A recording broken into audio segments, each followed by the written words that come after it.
right, it says we're live, so let me bring everybody on the screen if I can do that. All right, hey, hello, this is Brent Leary, and you are now watching the BBC. Not that BBC, we're not over in England, jolly old England. This is a Brent Broadcasting channel, and this is going to be a special hour of live streaming here because we're going to be talking about customer data privacy and what people know about it and what people feel about it and how dependent are they on leveraging the customer data. And so I have this really great panel to talk about this. With me right now, my co-host is Anita Campbell, who is the publisher of Small Business Trends. Hey, Anita, how are you? Hey, great to be here, Brent, on the Brent Broadcasting channel and with our other guests. Excited to talk with you all. Absolutely. And joining both Anita and I today is Jesus Hoyos, who is the principal of CX2 Advisory and a customer experience expert, influencer, all those things. And he does it in multiple countries, not just locally, but he's all over Latin America. Jesus, thank you for joining us, man. Thank you for having me. And last but certainly not least is Raju Vagesna, who is the chief evangelist of Zoho. Raju, it's always a pleasure to speak with you, man. Thanks, Ben. Thank you for having me. So this hour is going to be spent uncovering some of the findings that Zoho and CRM Essentials and CX2 Advisory actually worked on together to kind of get the idea at a pretty high level of what people know about how their customer data is being used as they leverage third-party platforms from Facebook and Google and Amazon and others. And not only to kind of figure out what they know about it, but how do they feel about how their data is being used? And also maybe how dependent they are on these platforms and how does that shape the way that they view this whole area of customer data privacy. So we're going to cover a couple of quick slides before we get into the conversation. But I wanted to start with one of the things that kind of drove us to this. And let me pull up the first slide here. This is actually taken from an article that I thanks to Raju, who pointed it out to me as we kind of started down on this journey. And it was all about how this company had no idea that the trackers that they knew they were installing on their servers, they had no idea that in addition to the 3 that they knew about, that 21 other trackers from 21 other companies were also installed on their server, which means that this customer data and this visitor data that they were accumulating from using those 3 trackers that they knew about were actually finding their way into these other 21 companies' hands. And that kind of just really opened up some thoughts and some discussions between Raju and I about customer data privacy. And I know Zoho has a lot of interesting things to say about it, but it led us to this journey of doing this recently released survey. And we surveyed 1,400, a little over 1,415 people. And there's an additional component to that Jesus will talk about. But we stuck with 1,400 or so folks in the United States and Canada. And we just, we put together a series of questions. But one of the first questions was, are you aware of this third-party installation that takes place when you install things that you know about onto your server? And of the 1,415 people, apparently they are very familiar with it. 85, almost 86% said, yeah, we know this happens, versus the 14.2% that said they did. Now, that's a pretty big number. We're going to discuss that quite a bit, but that's the top line number. We actually went and looked at a variety of subsegments of the overall population.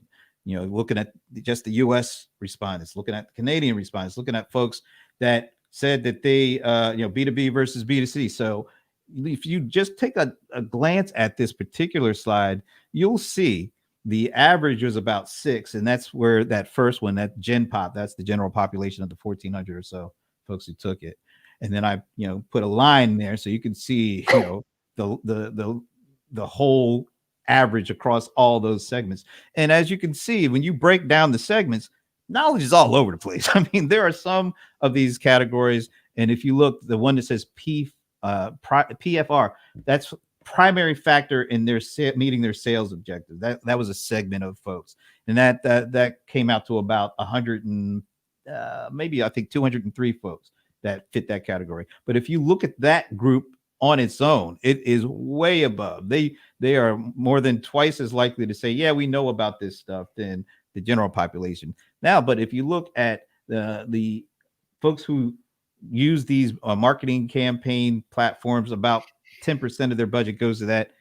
They're way underneath that average. They are like less than half the average. So as you can see, it's not everybody knows it. It's certain segments really know it well versus others that don't.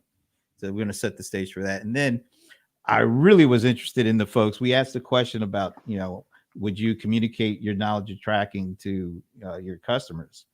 There was a segment of the population, about 203, so it's about 15% or so, that said, hey, we didn't know about this stuff, but if we did know about the tracking, we wouldn't have installed this stuff in the first place. So I wanted to look at the anti-trackers versus the general population. And if you were one of those folks who said you wouldn't even have put this stuff on there, look at the difference between you and the general population in terms of what your familiarity and your comfort level with having third parties that you don't even have a direct relationship with access your customer software. Now, those two columns up front use a big difference, but look at that last set of columns. That's the set of columns that said, you know what, this stuff is actually helpful for us. So even the anti-trackers are like saying, hey, we don't like the tracking part, but this stuff is kind of helpful for us.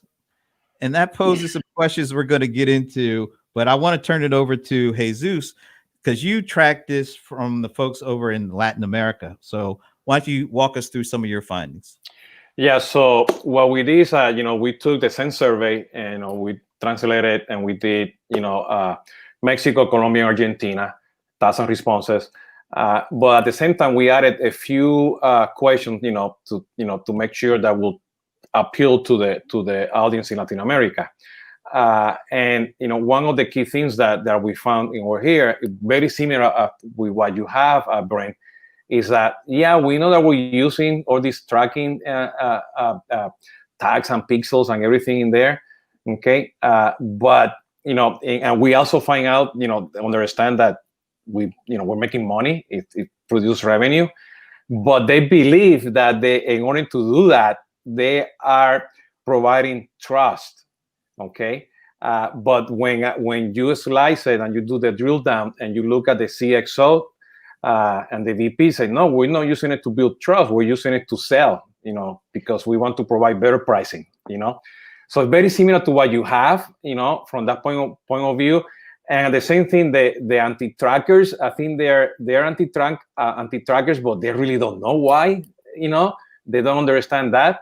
And you can see here, it's like 80% of them say, yes, it had impact, but, I have no idea how, the data is being shared, but I have no idea how, all these, platforms, advertising platforms are using this.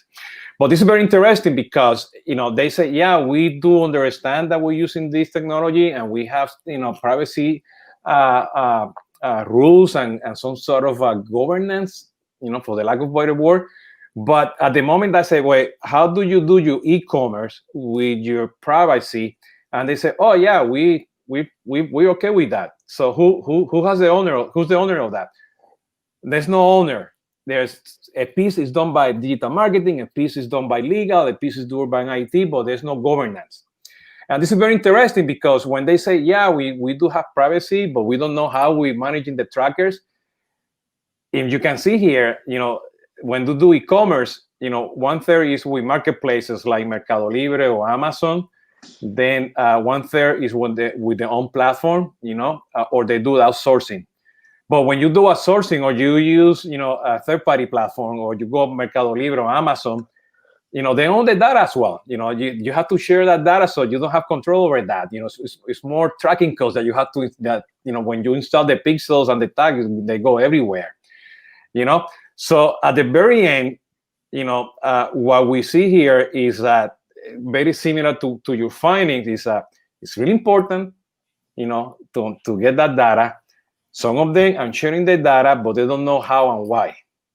Okay, and that goes to my next slide, where I said, well, you need to do this, and eventually, countries and regions and cities are going to come up with privacy laws, and you had GDPR and all that kind of stuff, and cookies and no cookies and ad blockers and everything. You need to have your own governance. So through the results, we found out that there's no governance. There's some knowledge. I want to do something about it, but there's no governance. So we put together these 6, 7 key items that for them to start understanding how to do the privacy process.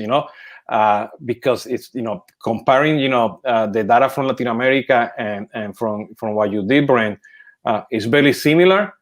They know they want to make money. They make money, okay, but they don't want to really understand, how and when. So and that's dangerous. It's almost like we like eating hot dogs, but we just do not want to know what goes into those hot dogs. Exactly. All right, great. This is great setup.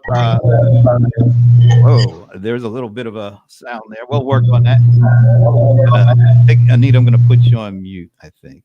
There we go, just for the time being. Okay, so that brings us to Raju, and I wanted to go through and kind of do the stage setting so that you could, tell us you've seen the data, give us your impressions of it. But I just want to point out that there was only certain people could take this survey. If you say if there's a disqualifying question, if you say that you did not allow third-party software code on your websites, then you were disqualified. So Raju, you couldn't even take this survey. So with all that said, I wanted to make that point before I turn it over to you, because there's a reason why we need to get your perspective beyond just your thoughts on the data. So why don't you first tell us about your perspective on the findings, and then we really want to dig into why couldn't Zoho actually take the survey? So certainly the survey, the results were interesting. To some extent, I thought there'll be a pushback with some people when they know that there are third parties that were using the data. But on the other hand, I certainly understand the impact that it has on marketing and the sales and whatnot. Because they, particularly in today's world, marketers are addicted to data. Or marketing, which used to be art to some extent, has become science now and driven by numbers, and and sometimes some marketers lose sight that numbers are just one data point. And now, I know it is tough for some of the marketers to change, and we ourselves had our own challenge. In fact, I think around 2015 is when we said we want to remove all third-party trackers out there on Zoho.com. And that was a very important and a profound decision. Remember, it's 5 years back. It took us several years to get to this stage where we are in 2020. We got rid of third-party trackers, and it is a lot of effort, because as we started, going after site after site, we have tens of thousands of web pages out there. Replacing trackers and removing them and having to write your own code to do it is not easy. And we know that something like this will have a lot of friction, particularly from marketers. And now in 2020, we are happy to say that we don't have any trackers. At the end of the day, the numbers are only, as I said, only one data point. Numbers only tell one part of the story. There are other aspects to it that are more important. If you look at some of these numbers, your ROI numbers might be up, but you might be bleeding trust. And that's where the trust factor was interesting in the survey. So ROI is measurable, trust is not. The fact that you can measure something doesn't mean that you have to. In this case, tracking your customers and whatnot. And the reverse is also true. The fact that you're not able to track something like trust doesn't mean that it's not important. So that is the balance that you got to maintain as a marketer or as an organization on where do you draw the line. And the governance doesn't exist, partly because typically governance comes in when the pendulum has swung too far. And we have probably reached that stage now. And as you have been seeing with Europe and all the things that are every country and region trying to take a closer look, that means we have gone too far, and it becomes important for employees and marketers and business owners to keep track of what's going on and respect what users are expecting from you as a business. And we see that as something, or in other words, our actually stance was very simple. We want to track our customers just like our own information is tracked in other sites. Unfortunately, other sites don't take care of our information. We don't want to be that. So we want to treat our customers just the way we treat ourselves, our employees. And that was the basic fundamental thing. And we knew that this would be the direction that the market would go. We were just a little ahead, but we believe this is the direction it is headed, and the numbers certainly kind of reflect that.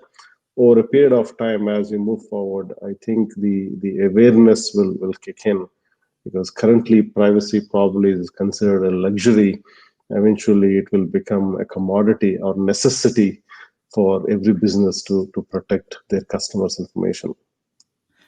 Hey, before Anita jumps in, it almost feels like there is nobody, like Jesus said, nobody really wants to have it unless they're crazy. Apparently, I don't know. Is there some kind of it's more of we don't really want to know, like we were talking about the sausage part, because they're already seeing some benefits from it and they're almost afraid to know more about it, and so they're comfortable with their current knowledge level, even though that current knowledge level really isn't that great. Who wants to take that one? I don't know. Let me put it this way, Brent. Or maybe it would be good to do a subsequent survey asking them, as what if I say to a marketer, how will they feel if I say their employee or their employer is tracking them just like they're tracking the customer? Would you be comfortable? If you're not, well, we have a problem. Because end of the day, the other side of the coin, the other side, there's a customer, a human. But that brings another issue. Let's say you're tracking me, but if you're adding value, makes sense, But when I do travel, when I used to travel because of COVID, no longer traveling, I go to Mexico, open my browser, I go to Netflix, come back, I go and look at Fox News and CNN. Okay, and the reason I'm picking those two because this particular example, because I'm trying to understand how this tracking is working. So I come back to Miami. I'm home. I'm looking at the news. I open the browser on Fox News, and voila, I get a retargeting ad from a company in Mexico that I know is 100% not aligned with Fox News. On the other side, I go to CNN, okay, and there is another ad, they're tracking me with a company selling me something in the United States, but they're confused because they don't know if I'm in Mexico or Miami, okay? So, you're tracking, you don't know, but you're not putting that into context. You're not adding value to that as well. So that's part also not understanding what you don't know. You don't know how to use that tracking code that you have out there. You're not putting trust out there. And the reason I say that, because in the survey in Latin America, when I did the drill down based on the CXOs, they don't care about trust. they were saying, you know, we do the tracking because we want to give you better pricing and better, you know, better features. So you buy because I'm better than the other one. When I did the drill down for the people that, you know, are the doers and the supervisors and directors, they say, no, we're doing this because of trust, confidence, you know, and there is day and night difference on those two stats from that point of view. So it's I don't know, it's crazy from that point of view. I mean, the tracking, I mean, don't get me wrong, Asus. Tracking has to be done for software to be smart. But if it is the software vendor is the one doing it. But collecting that information and pushing it to other people without your knowledge is the problem.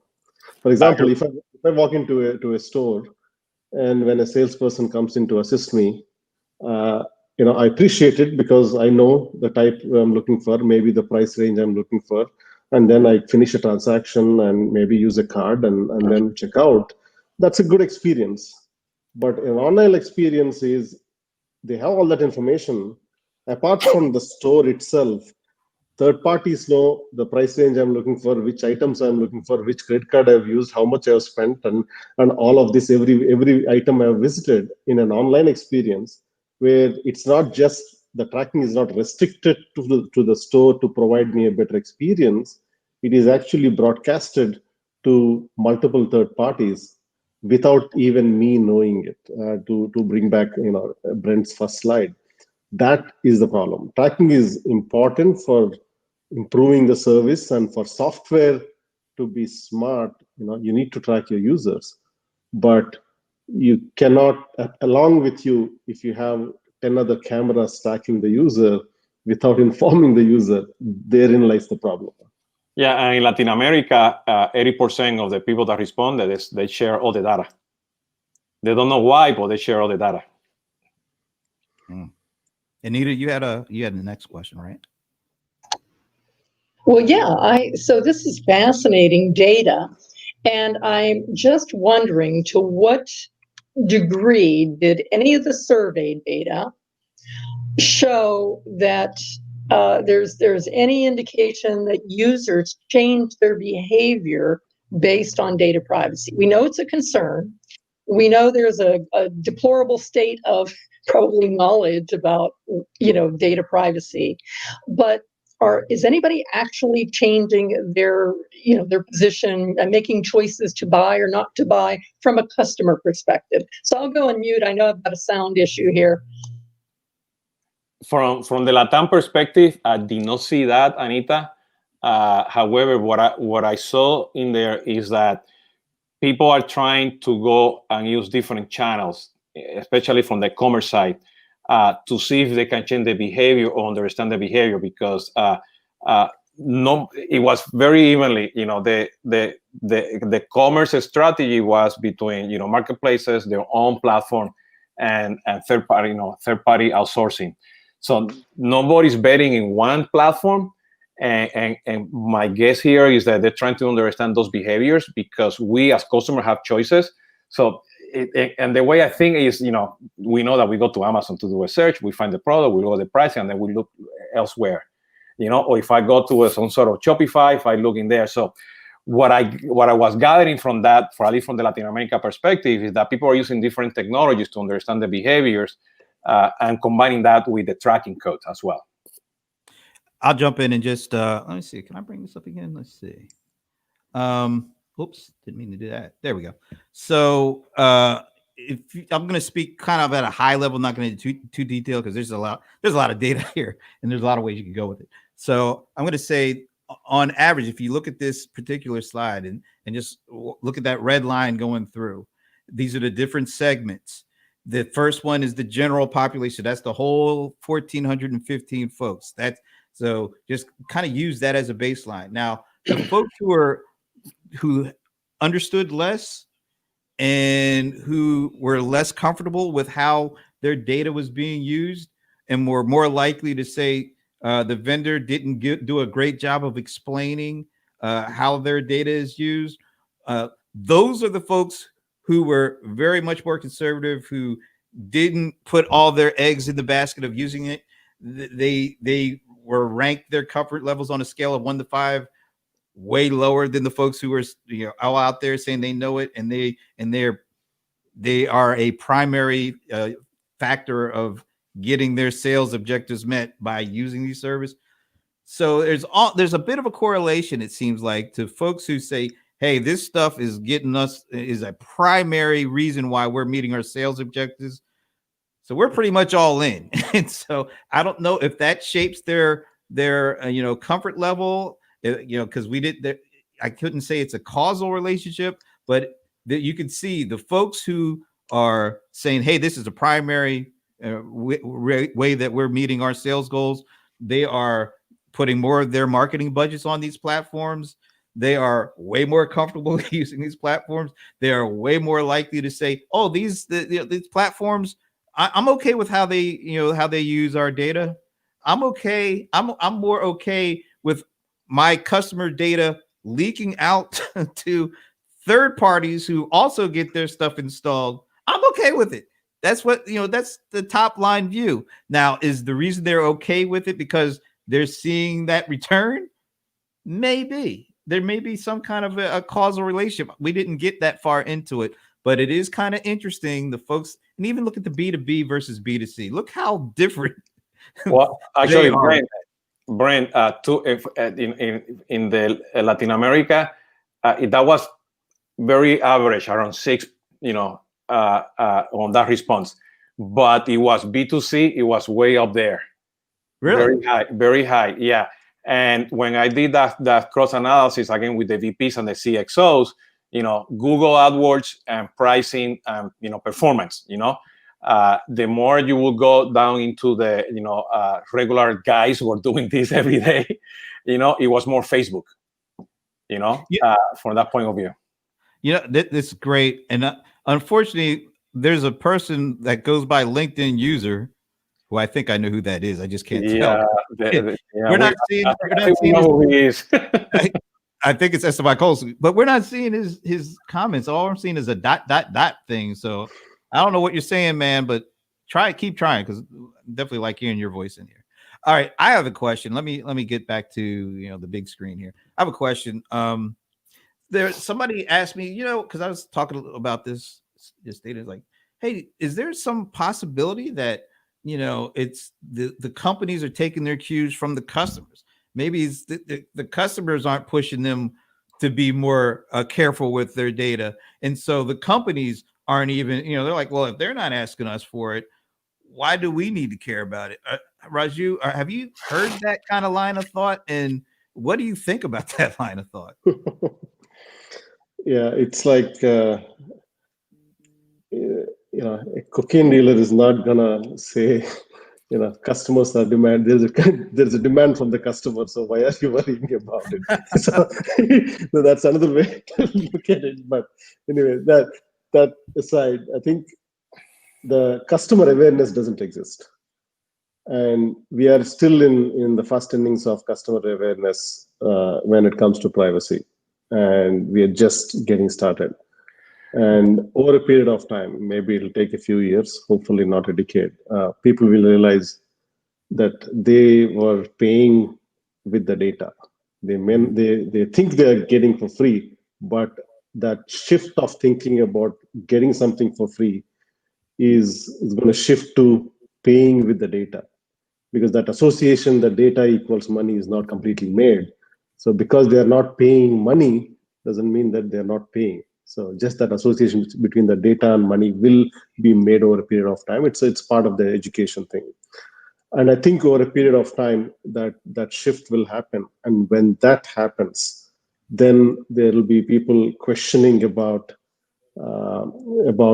customers questioning about privacy. We see it today, by the way. I've seen customers who basically said, I picked Zoho because you guys respect your customers' privacy. And there are we see these emails from customers or prospects saying, hey, great job on your privacy page. That won me over. We see that. Today, that percentage may be a minority, but the percentage will keep increasing, because at the end of the day, businesses want to do business with with other companies that share their values. And I think increasingly we are seeing a lot of businesses put privacy, customer privacy, on the top. I want to go back to Danita's question about the behavior, because based on what that question, Brent, and your response, Raju, we did a large implementation in higher education in Mexico, and the target millennials. Okay, and they go to a landing page and they put the name and email, and that's what we thought. They were putting name, first name and email and phone number. The phone was okay, but the email was one that they created. So a lot of these people that were, wanted to become students, they were creating identities, false identities. And the reason we identify that is that when we went through the process and we closed the opportunity and we're doing the onboarding process, the emails were bouncing. So we realized in there was a lot of them, 25% of them. And then he said, why so many? And we just, through more analysis and everything, we realized that these people have different identities because they didn't want you to track them. Okay. Now, fast forward, this is in Mexico. And with my daughter in Washington, D.C., we went to buy some bike parts. And of course, I'm the dad, I'm paying for it. Okay. So here comes the identity issue. And she said, oh, hold on, let me give you my loyalty card. So the guy says, oh, Christina something. And he said a weird last name. And I said, that's not your, she's Willis, she got married. So you're not whatever. She said, yeah, that's my fake identity because I don't want them to know me. Huh. So that goes back to what we don't know, because people are not analyzing the data. And I think, Anita, there's probably many out there, they're changing behaviors, and I have many friends out there, we have friends, Esteban is one of them, that they, take care of their privacy no matter where they're at, worldwide. So I think the behavior is out there. I think people are not knocking the door and telling the companies because companies won't change based on what this conversation we have. I'm one of them, Jesus. I have a fake profile myself. I know people that have 5 or 6, and I'm the guy that I would like to build trust with the brand, and if they don't give me the trust, I remove cookies, I remove the stuff from there. And for me, the optimal, I would change behavior towards a company if when I finish buying from them, point of sale or a shopping cart or whatever, then I finish, hey, I capture all these 200 data points from you. I share these 50 data points with the other ones. Which one do you want to keep with me? Okay, which one do you want to remove? It's going to take time, to that to happen. But I think as consumers and brands, there needs to be a maturity level that we need to start building that trust from day one. And content marketing, is really key. Understanding that segment, that 365, the 360 of you, and targeting you based on data that you provided to me and is adding value, I think is very key. Not relying on the other trackers, It's a challenge. Well, that's the ultimate, if you will, payback in trust. So, here we have brands that are saying, trust us, but they're putting on trackers. And then the consumer comes along and says, yeah, I'll trust you. Here's my fake persona. I'll give you a fake name because I don't really trust you, is really what they're saying. Very, very insightful, Jesus. Lack of trust on both sides, it sounds like, which makes it's almost like a Game of Thrones. So forget fake news. We're all fake. I would love to put up Pierre's comment, but here's what's going to happen when I do. It covers up Anita and Raju completely because it's such a long comment. So we can't keep it up for very long, Pierre. But thanks for, please, people should definitely check that out. Even if we can't. I read it. Yeah, it's a good piece of commentary there. I wanted to talk a little bit about small versus big. Now, all this data we're going to make it available. There's a summary. I think I'm going to write an article for Small Biz Trends and put some of this out there because there's just a lot of great, a lot of interesting content. But I did a compare and contrast between companies with over 1,000 employees versus companies with under 100 employees. And one thing became very obvious. Companies with over 1,000 employees are twice as likely to say that they knew what was going on with tracking than small companies. So it seems like there's a bit of a knowledge differentiation between great big companies and small companies. But with that said, almost everywhere else, they're pretty consistent. Like the very big companies and the small companies are pretty consistent about their attitudes around, 1 to 5. How do you feel about third parties having access to your data that you don't have a relationship with? Not too big a differential. Not too big a differential on the percentage of marketing budget they operate this stuff on. So the big difference is maybe a lack of understanding compared to bigger companies, but everything else is kind of not that far off from each other. Why do you think that is? Whoever wants to throw that out there, why are big, there's a knowledge difference, but everything else is kind of similar? I think the priorities are different between a large customer and a small, or large company and a small business.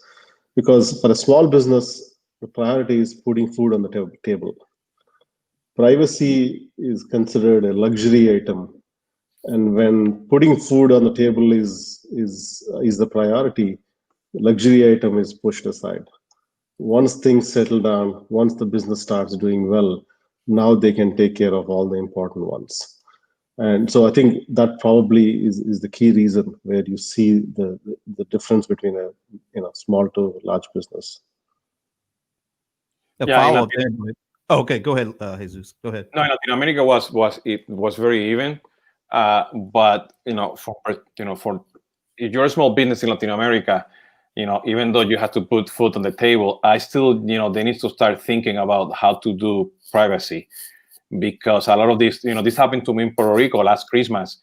Every single, small business was on Facebook. No web pages. Everything was through WhatsApp. Instagram ads. So if you're gonna be 100% Facebook, you have to really understand, how that works, how you're gonna give in your privacy, and you need to have your own domain. Those are not your Facebook or Google is not your house to sell. You have to build your own house. You need to capture your own data.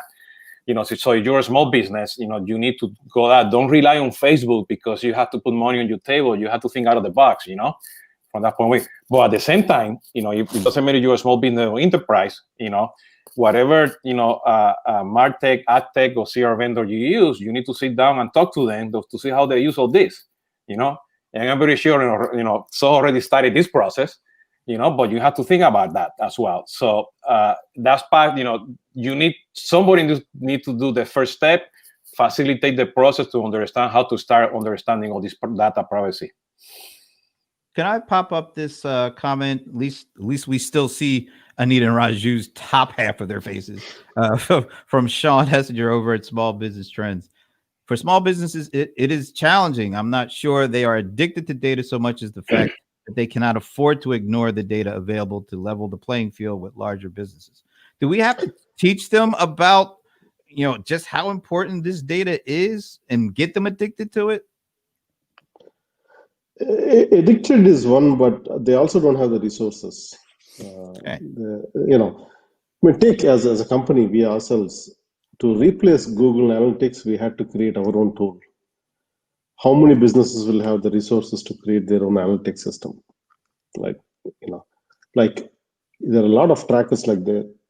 We had to replace Google Fonts because Google Font is no different from any pixel you put it out there, because that's another Trojan horse. To replace that, we had to create our own font. The point is, a lot of small businesses do not have the resources and to do it. They may want to do it, but that is low down the list of things. And on top of it, the addiction is certainly one part of it, but those are important aspects. But I think Once the basics are taken care, and once the demand comes from the customer, that will slowly start to bubble up the list, and increasingly it'll be important. And by that time, we'll see vendors pop up that are privacy centric, replacing it, because once you see a customer demand, and that demand will be met. Yeah, my advice there for the small business, doesn't matter you're in the States or in Latin America, hire a growth hacker. I mean, there's a bunch of marketplaces that people don't understand how to grow your business. But that growth hacker needs to understand the data, Google, Facebook, Twitter, and test, understand, measure that, and very, very key, understand the data. So I think it's you don't have to be addictive. You have to understand the data to use it for your own benefit and for your customers' benefit. So I think the key for me, the key thing is understanding that data, so you can take advantage of that, and then if you're crossing the line of privacy or not.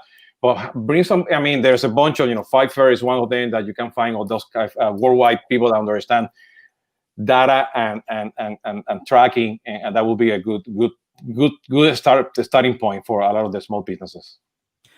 Let's dig in a little bit to this, because the survey, and I think it's across the board, with what we did in the US and Canada and what Jesus did in Mexico. The number one reason that they're putting this code on is, to share their content, to, use campaigns to draw folks in and, convert those folks to business.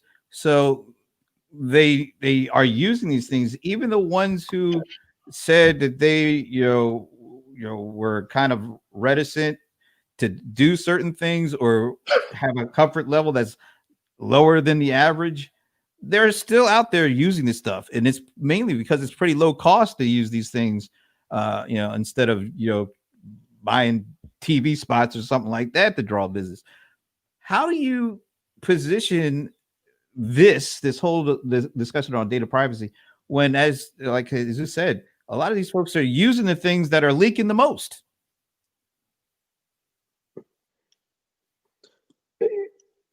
Well, yeah, I think you got to ask the fundamental question, did the fact that you have data, did that provide you better conversion? Or there's a knowing that you have better conversion is different from having the better conversion. Now, marketing existed before digital tracking and whatnot, and marketing will exist after the tracking.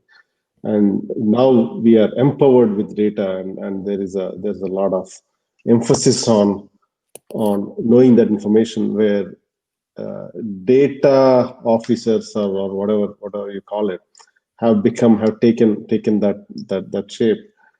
I don't know if it is, if something like this will change immediately, but we'll have to see how this thing transitions. I'm losing my train of thought. Sorry. No, that's okay. I mean, if I could just jump in, I think it goes back to something you said. It's like, when customers demand this, when customers really say, look, I like getting discounts and all that, but I don't want my data going to somebody who's then going to use it against me somehow. And I think when we kind of think of data privacy in terms of, oh, somebody else's data is, sorry, you had to go through that. When more and more they feel the direct pain of this thing, and then they also start to look, I tend to believe that even the folks who said they know about what's going on, maybe they know about it at a certain level, high level, but they may not know the deep roots of this and how that is impacting. Exactly. Yeah. That is the key. There, in a lot of cases, they may think they're only solving or collecting some piece of information, but by passing it on to third party, they're not realizing how comprehensively the data is being stitched. Your website activity from your website is just one data point. You'll be surprised how many trackers that exist on your mobile app. Yeah. There is no extension you can install on mobile app that you can track and block all of those, right? That's why Apple is doing privacy card and whatnot, right? Similarly, be it tracking your voice thanks to smart assistants, or be it your face recognition at your home, so you're giving them your home address, and they're using that information to collect your home value, because all that information is available at the county level, and they know how much property tax you're paying at the back end. So they know your address, and then they're mapping that information with your delivery address, and they have your shopping habits, they have your credit card financial information, collected your healthcare information, and just what you're doing, from the videos you watch, the TV shows you watch, the songs you listen to, all of those are being put together. Just like you as a business is providing one data point, there are hundreds of thousands of other businesses providing data points. And there are these central surveillance companies. There are tens of them that are building these shadow profiles of various users. So today, people, or an individual or a marketer or a small business may not know its full impact. And they are comfortable with it, I believe, partly because they don't understand the full impact. Now, once they understand the broader impact, I don't think they'll be as comfortable in embedding that tracker out there. But it is not in the surveillance company's best interest on revealing how much information they have about an individual. So we'll have to see how this plays out. And it's very scary because I'm looking at here at 7Ser. Hopefully, yeah, Sven. His comment is so long I couldn't put it up because it would cover all of our faces up. I had a similar experience. Many years ago, Iowa State was about to go to the Final Four, and we're on TV watching, and I'm on Facebook chatting with my friends, and then comes the Fanatic advertising, selling me the teacher with the 4 teams that made it that day. And I have to wait for the next day for the other 4. I think it was the final 8. And then when I go to the website, shows up and say, hey, there's a V-neck that you can buy for your wife that graduated with you in Iowa State. And I say, bingo, thank you, Iowa State. You're sending my data, And I said, I'm not buying anymore from Fanatics. And I stopped buying from them, even though they sell cheap, but I'm not buying them from them. So it's up to us, I saw the trust and verify, but walk away, walk away from that company who's not want to, provide that, you need that trust. I mean, we need, as consumers, we need to start walking away.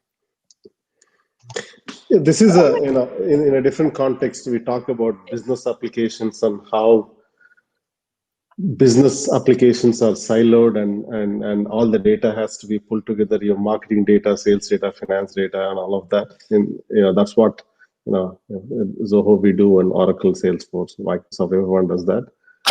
It is essentially the same project the surveillance companies have taken up.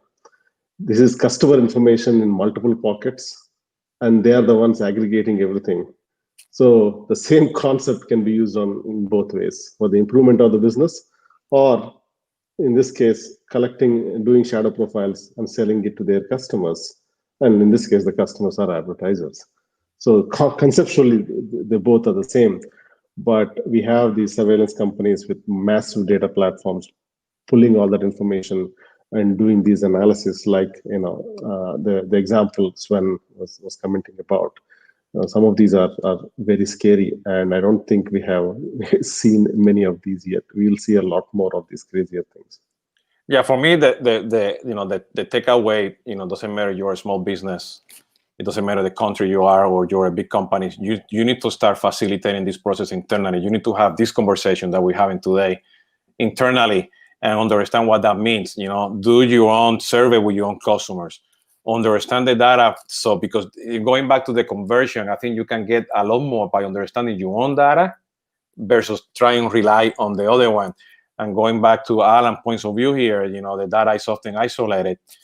But start putting together your own, CDP. It's not that difficult to do, with a small database to start understanding that data. And so you rely less and less and less on those tracking and pixels that you have out there. Understand your own data, understand your own customer. Don't rely on other data points, external data points, Anita, you were going to say something.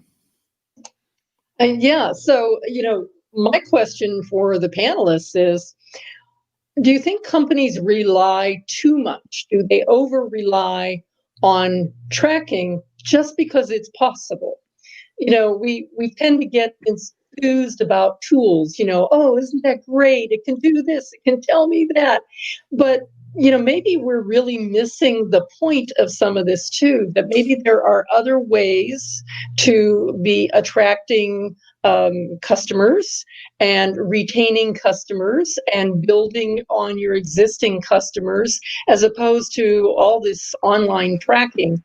Any particular thoughts on that, and any ideas about what businesses really should do? Like you were saying, Jesus, look at your own data first, but what else should you be doing instead of just relying on tracking? Or maybe it's not a problem. I don't know. Maybe you should do the tracking.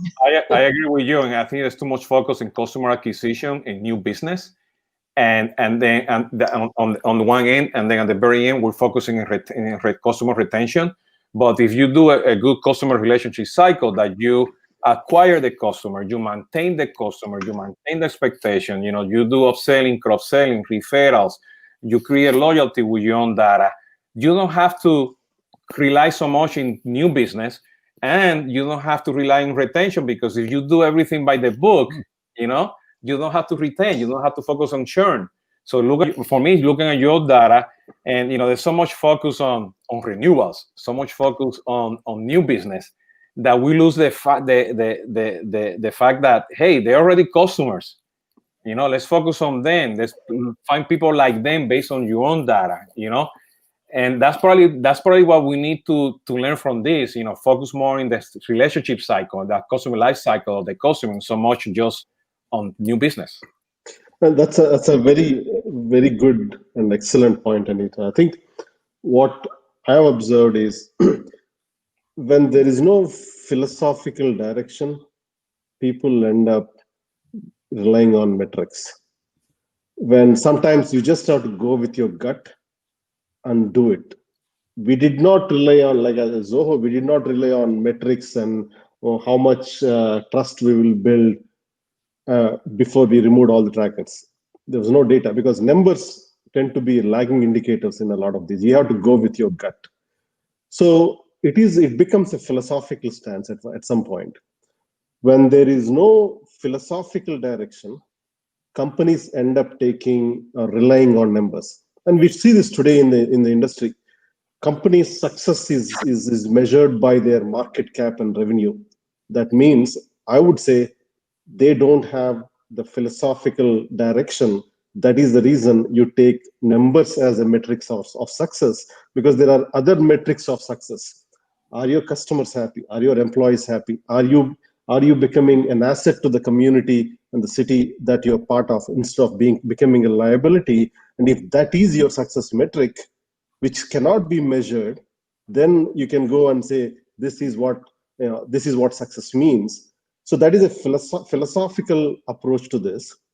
And at Zoho, we have taken a philosophical approach to addressing the problem. We did not look at any of the numbers. And not a lot of companies don't, the philosophy doesn't drive a lot of companies. That is the reason I see that companies fall back onto metrics. And when I see a report saying these are the top 10 valuable companies out there by market cap, whatever, I shrug, because again, because there is no philosophical direction, you go and put up financial metric out there and put it and consider that. So customer satisfaction, if you say that is an important one, or moral values coming over financial profits, that's a philosophical approach. And companies more often, focus on those financial metrics, and that's the reason you tend to go towards data-centric approaches. We had a question that came up from the ever so popular anonymous LinkedIn user here. Are the leadership more focused on tracking and monitoring CX behavior, or internal employee productivity and utilization, or both? That's something we haven't really touched on yet. Hopefully none. Yeah, that would be terrible because then it'll be, tracking for another completely different reason. Yeah, when you say you're tracking your employees, that tells you that you don't trust your employees, Yeah. and yet you do that with customers, and you cannot expect customers to trust you if you're doing that. So both are related because employees and customers are two sides of the same coin. Yeah, I mean, I tend to believe, kind of wrapping things up here. This was the first year that we did this, and my impressions were I was kind of surprised at how many people said, "Yeah, I know what's going on, and yeah, I ain't too worried about it."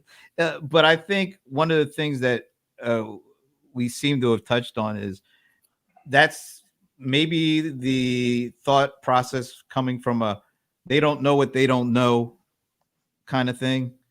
And as more and more focus comes in this area, and I believe we're only at the beginning of really discussing this and really taking a deeper dive into it.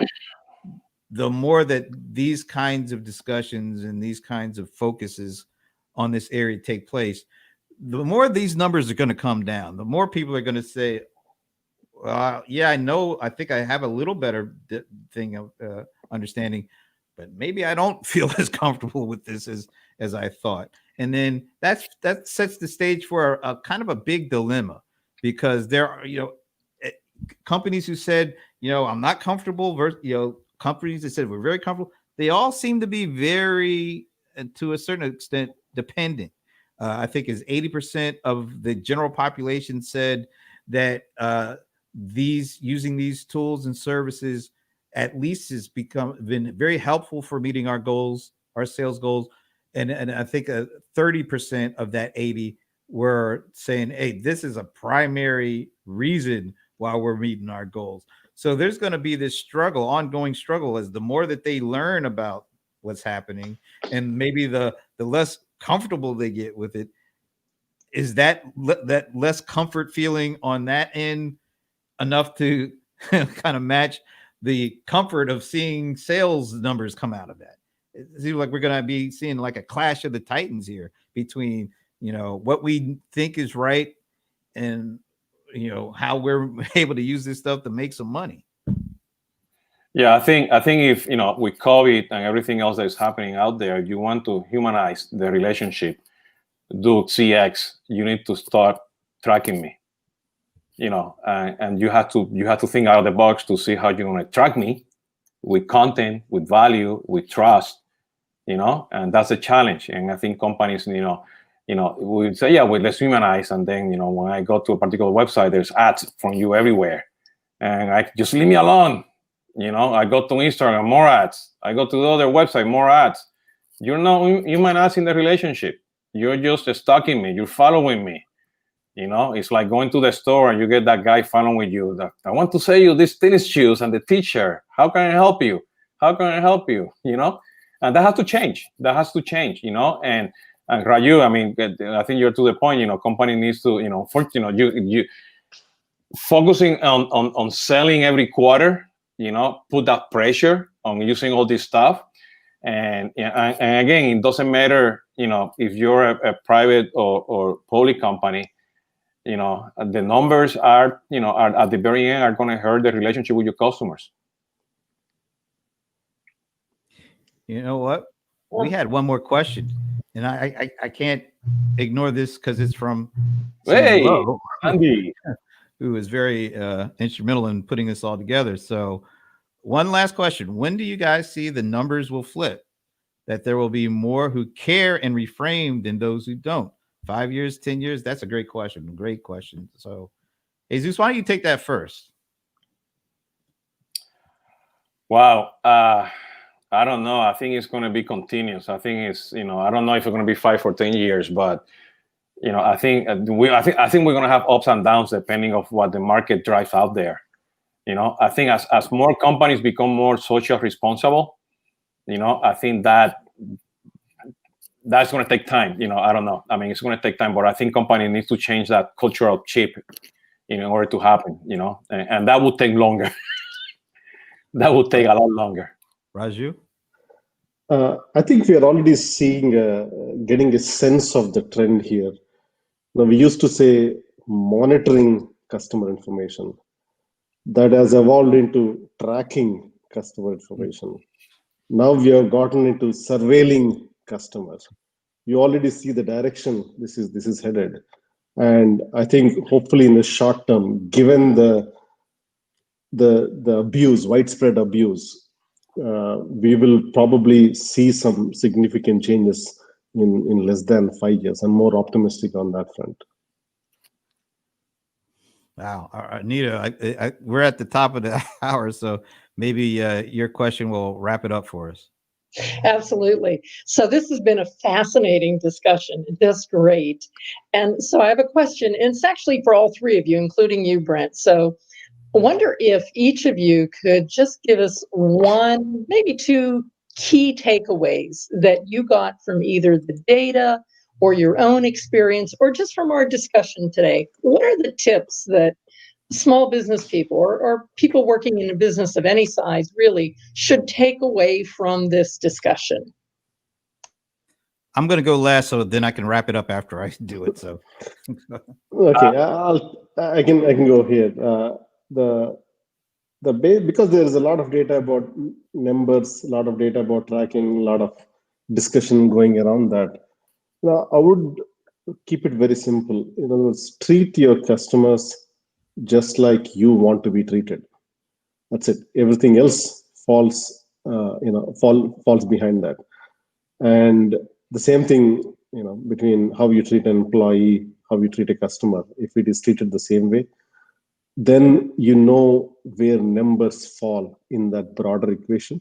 And zooming out and looking at that broader picture gives an idea, and then you understand what role tracking plays in that context. Yeah, for me, Anita, I think companies, it doesn't matter if you're a small business and you talk to your lawyer, you talk to your accountant, or you bring some advisor, or you're a big company. In your CX strategy, you need to be sure that you close the gap. One of the things that I focus is, how to close the gap between, CX and technology, understanding technology. So those two things are running parallel. So you need to bring the data privacy right now and start, running that parallel and get that advice, upfront, so you're prepared for the future. Raju is optimistic that it's going to happen in less than 5 years. For me, it's going to be a lot longer, but you have to be ready. So you might have a niche, you might have a country, you might have a city that anything might happen. You have to be ready to be ahead. And we already know that, we need to be ready because, what's happening today with COVID. So we need to start, be ready for that. You need to start putting together that data privacy engagement or governance. So that will be my takeaway, because reading what, Brent displayed and what I learned from Latin America, people are looking the other way, So we need to start looking at the data and start putting some sort of a checklist for that governance privacy. Yeah, you guys left me with nothing to say. So basically, I agree with it all. I mean, I do think that it's important to want to be curious enough about this stuff. You should at least want to know, well, what is this stuff? I mean, when you see that slide, I'll bring it up one more time. That says a lot about where your customers' data could potentially go without you having a say in it. I mean, because it's just, once it's out there, it's out the barn. You can't do anything about it. It doesn't come back, and nobody knows it's been erased from the universe. Once it gets out there, it's out there, and we're seeing that this data is being used in all sorts of ways that you probably would have some opposition to, and so online and offline. Yeah. So I think you got to have a certain level of curiosity about where your customers' data is going. It's you have a extreme curiosity about where your customers' money is going, and you want to go in your pocket. But I think it's really important to have a good understanding and a curiosity about, well, where is this data going? I mean, and protect it. And I think you'll see customers eventually start to look at customer data privacy as a really important component of the customer experience. Yeah, they're worried about price. They're worried about features and functions. They're worried about great customer service. But as more transactions become digital, and the pandemic forced a number of, almost like an exponential increase in digital transactions for things like shopping, on grocery shopping online. I mean, now there's a digital tracking of what you're buying and what you're eating, because if you're ordering your online groceries, before you went to the store, you could pay cash and nobody exactly would know what you're buying and what you're eating and how you're getting so fat because you're eating this stuff. But now digital transactions, they know all of that now. And what happens to that data? And you're seeing all these devices for health tracking. I mean, Amazon came out with the Halo. They're tracking all sorts of stuff. And this device listens to your voice and tracks your health, your health, stuff. So we're creating more and more data. Your customers are creating more and more data. They're trusting you to a certain extent because some of that is flowing into you. But how much is flowing out with businesses you have no relationship with? And eventually you're going to have to deal with this. So have a level of curiosity and watch Small Biz Trends website, because we're going to post some of this content and some of the data results and give you an opportunity, to even take the survey to see what kind of where you fit in all this. So I'm going to leave it with that. I just want to thank everybody, Raju, Jesus, Anita for doing this, co-hosting with me. And we also want to thank you guys for your questions and for really thoughtful comments and questions to go along with this. And with that, I'm going to say thank you, goodbye, and check out Small Biz Trends, because we'll be posting. I know this is going to be a part of the interview series, and I'll also do some summary of some of the results. So stay tuned for that on Small Biz Trends. Okay, thank you, and have a great rest of the day. Thank you.